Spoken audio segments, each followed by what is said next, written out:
DeLacy, the man from position number 1 in heat number 31, the second last heat, and Paul DeLacy gets out of shape there as they run down into turn number 1. Robert Burke driving roof number 67. One up on the high line was Ben Ludlow, also Nick Girdleston in this one as the field sorts themselves out on the back straightaway. Roof number 52, John Smith from Tasmania, also making strong forward progress there as they come off the 4th turn down the main straightaway once again the field, and one getting out of shape again was Ben Ludlow. There's car number 52, the driver is John Smith. Next one through there as we watch the rest of the field, Robert Gray up onto the high line, roof number 79, Harold Brennan also there too. Robert Gray making good forward progress in this one, down into the 3rd turn once again also there too, Paul DeLacy as the field, Nick Girdleston also running prominently in this one. Oh, cars plenty of bumping and shoving down the main straightaway as they come into turn number 1 there on screen as we watch, looks like Nick Girdleston in roof number 64 driving car number 10, and just ahead of him on the racetrack was car number 5, and that's driven by Robert Burke from New South Wales. Ben Ludlow also there too as they Ben Ludlow moving up onto the tail end there, coming off the main straightaway once again.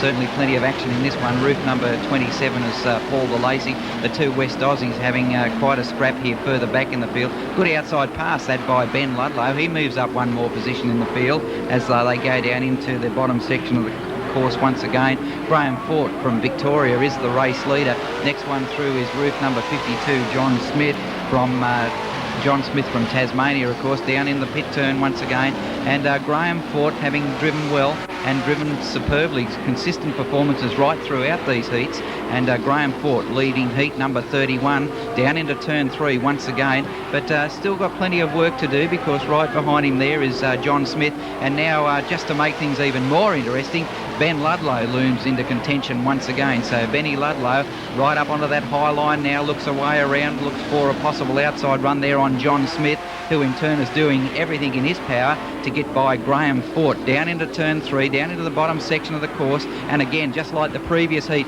nothing between these top 3 runners. Benny Ludlow setting himself on the inside, couldn't pull it off on that occasion, and gets the 52 car just a little bit offline, and Fort also, sending Fort around, John Smith around there, bringing on the yellow lights. Bad luck that was developing into quite a scrap between those top 3 runners and the stranded John Smith down near the pit gates there.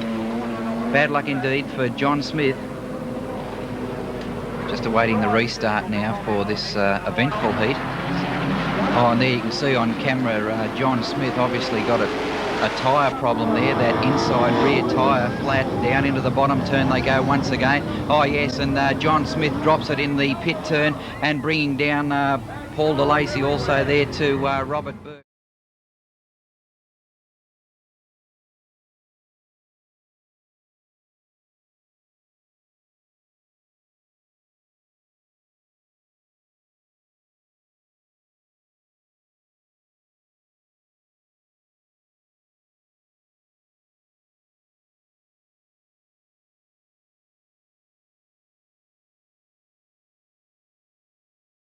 Certainly plenty of action, and there you can see roof number 27, Paul DeLacy, one of the drivers involved, and he's certainly getting out of the car at a rate of knots, not too impressed at all. As you can see, certainly an irate Paul DeLacy going over to have words there with John Smith, and not too impressed at all with John Smith is, oh yes, thanks very much, and Paul DeLacy, pushes the steward out of the way, thank you, and Paul DeLacy not very impressed at all, now setting off onto the infield, obviously wanting to take this a little bit further and wanting to talk to the officials, and an absolutely upset and enraged Paul DeLacy now heading off across the infield here as the crash crews and track staff move in to clear the wreckage down on the pit turn. But certainly a sensation here as and more problems here.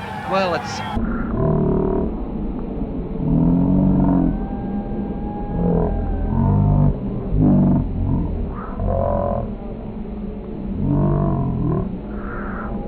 a sensation here in heat number 31, and Paul DeLacy very, very upset with the chief steward Dennis Cottrell, and certainly letting him know his feelings, Paul DeLacy, and absolutely enraged Paul DeLacy, and pointing the finger at the chief steward, and boy oh boy, certainly the action spilled over here, tempers flaring in heat number 31, and Paul DeLacy very, very upset over that decision, and I would imagine over the decision to allow John Smith to start with a flat inside rear tyre. So it's all happening in heat number 31. There's DeLacy now going over to survey the scene of his wrecked car number 27, or roof number 27, Paul DeLacy.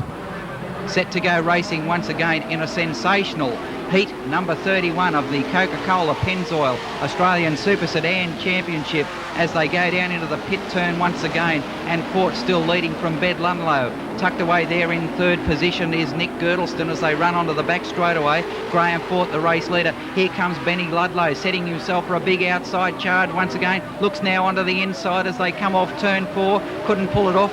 Fort shuts the gate down the main straight. 1 lap to go. 1 lap to go for Graham Fort. Oh, and here comes Ben Ludlow right up on the wall, and this allows Nick Girdlestone to move through on the inside. Ben Ludlow fights back on the outside and regains second position down into turn 3. Still Graham Fort leading. Here comes Ben Ludlow once again, but I think he's left his run too late. Graham Fort sets himself for a run at the checkered flag and will go on and take the win in a sensational race. Graham Fort first, Ben Ludlow second.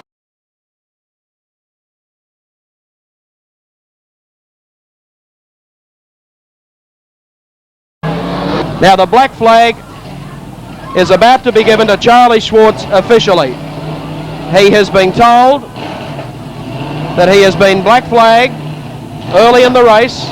He has either ignored the black flag or chooses to want to continue to race, which I don't think the officials want. Must be said in his credit though, he's come through from the back of the field.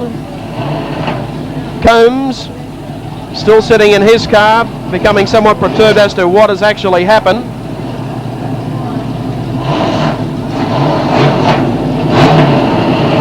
Now Schwartz banging his hand on the steering wheel. We'll wait to see if he puts his helmet back on again. No, he throws it around and starts fighting and has hit one of the officials by the look of it. Bad scene here. Here's Schwartz out of the car and into the official.